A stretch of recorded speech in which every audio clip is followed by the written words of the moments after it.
जो साथी ये सोच रहे हैं कि हम आज अपनी डीएमआर निकाल दें, 31 मार्च आने में थोड़े दिन शेष बचे हैं, तो उससे कोई फर्क नहीं पड़ता। आप इतना वजन मत उठाओ, आप अपना भविष्य, अपनी आने वाली पीढ़ी के बारे में सोचो।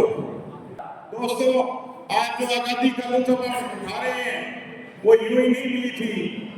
आज कुछ साथी बैठे अपने घर में डीएमआर बना रहे हैं, अपने यहाँ से एकता का आह्वान कर रहे हैं।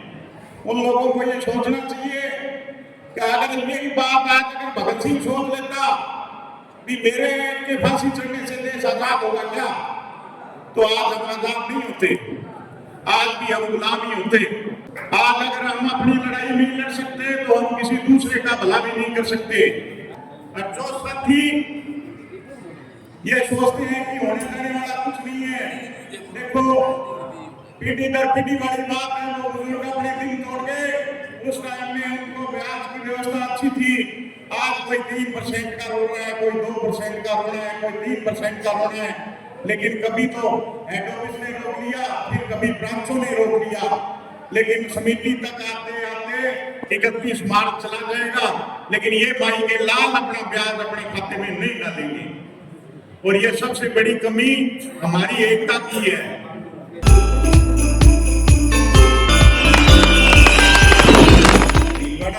धरा पर उपस्थित संयुक्त संघर्ष समिति के प्रदेश संयोजक आदरणीय राजावत जी, मदन जी मनेरिया साहब और मेरे सम्मानित सभी जिला अध्यक्ष महोदय, प्रदेश संयुक्त संघर्ष समिति के वरिष्ठ सदस्य और प्रदेश के कोने कोने से यहाँ पर पहुंचे सहकार साथियों, आप सभी को जय सहकार। आज इस सम्मेलन के साथ साथ आज शहीदी दिवस भी है, तो मैं सबसे पहले शहीदों को याद करते हुए उनकी याद में एक नारा लगाऊंगा, आप भी साथ दें। इनकलाब जिंदाबाद, इनकलाब जिंदाबाद। दोस्तों, आज जो आजादी का लुत्फ उठा रहे हैं वो यूं ही नहीं मिली थी। आज कुछ साथी बैठे अपने घर में डीएमआर बना रहे हैं, अपने यहाँ से एकता का आह्वान कर रहे हैं। उन लोगों को ये सोचना चाहिए कि अगर मेरी बात आज अगर भगत सिंह सोच लेता कि मेरे के फांसी चढ़ने से देश आजाद होगा क्या, तो आज हम आजाद नहीं होते, आज भी हम गुलाम ही होते।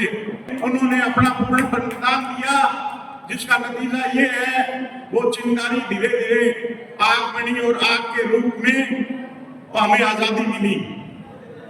तो दोस्तों, जो साथी ये सोच रहे हैं कि हम आज अपनी डीएमआर निकाल दें, 31 मार्च आने में थोड़े दिन शेष बचे हैं, तो उससे कोई फर्क नहीं पड़ता। आप इतना वजन मत उठाओ, आप अपना भविष्य, अपनी आने वाली पीढ़ी के बारे में सोचो। आज अगर हम अपनी लड़ाई नहीं लड़ सकते तो हम किसी दूसरे का भला भी नहीं कर सकते। और रही बात, अभी मेरे सम्मानित साथी कह रहे थे आगे आने वाले गवर्नमेंट की हम चुनाव के अंदर इसकी ईंट से ईंट बजा देंगे। अभी चुनाव में 2 से 3 साल अभी बाकी है और इतना टाइम हमारे पास नहीं है। हम तो बैठ गए तो बैठ गए, अब चाहे जून आए चाहे दिसंबर आए,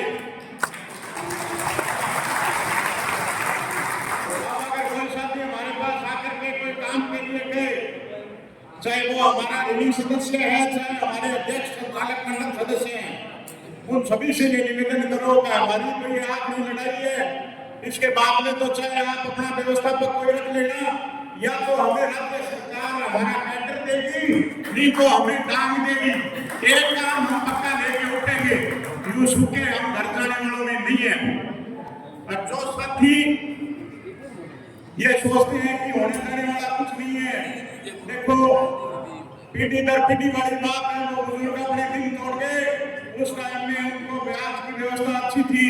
आज कोई 3% का रो रहा है, कोई 2% का रो रहा है, कोई 3% का रो रहा है, लेकिन कभी तो हेड ऑफिस ने रोक लिया, फिर कभी ब्रांचों ने रोक लिया, लेकिन समिति तक आते आते 31 मार्च चला जाएगा, लेकिन ये भाई के लाल अपना ब्याज अपने खाते में नहीं डालेंगे।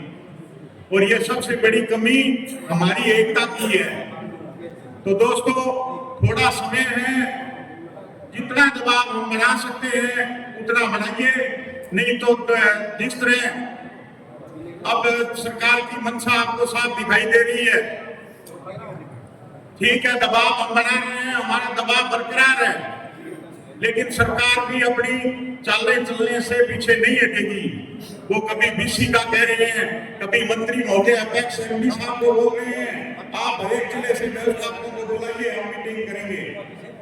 और अगर कोई साथी आज जयपुर गए उस मीटिंग के लिए, तो उन जयचंदों को मैं एक बात कहना चाहूंगा, आप हमारा कुछ भला नहीं कर सकते। आप अपनी जात वहां दिखा करके आएंगे। अगर आपको आना था तो जयपुर क्यों आप भीलवाड़ा आते, ताकि यहाँ से जो हम घूमने जाएंगे वो इस घूमने की सरकार को सुनाई देती। देखो, आप आजादी का आलम देखो, ढोल नगाड़े बजा करके इस गूंगी बेरी सरकार को सुनाना पड़ रहा है। हर एक जिले लेवल के ऊपर हम ये ज्ञापन दे रहे हैं। आपका जो यहाँ का प्रोग्राम था बहुत अच्छा था, आपके जिले की एकता बहुत अच्छी है, इसको इसी तरह बनाए रखिए साथियों।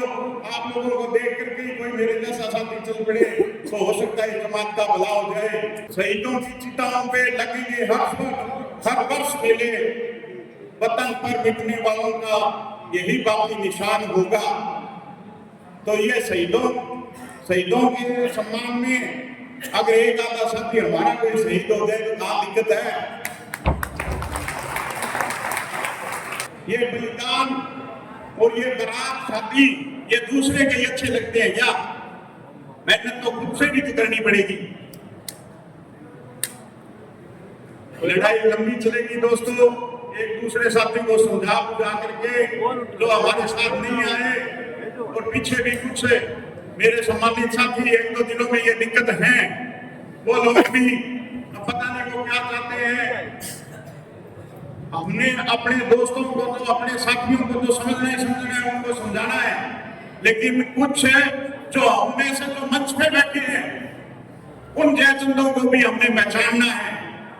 मैं इनके लिए अगर इनको बुरा लगे तो लगे, लेकिन अब आज का मैं इन संयुक्त संघर्ष समिति के सभी आकाओं को यह स्पष्ट करना चाहता हूँ, क्या वो टाइम चला गया, कोई आया और हमें बैंक वालों को नाम भेज गया, अपने तो वेतन विसंगतियां दूर करा गया, कोई पे लेवल बढ़वा गया, कोई कुछ कर गया। हमने उसी के साथ है जो जयपुर की आवाज है वो मेरी बरकरार है, जो हमारा जो दर्द समझ रहा है उसी के साथ हम तन मन धन से लगे हुए हैं। हमारे साथी के साथ साथ प्रदेश नेतृत्व पे भी हमें निगाह रखनी है। और मेरा सभी साथियों से निवेदन है, अपनी आंख कान खोल के रखो और शहीदों के सम्मान में सहयोग से आगे बढ़ो, शहीदों का सम्मान करो। सहयोग से आगे बढ़ो, सहयोग से आगे बढ़ो। धन्यवाद दोस्तों।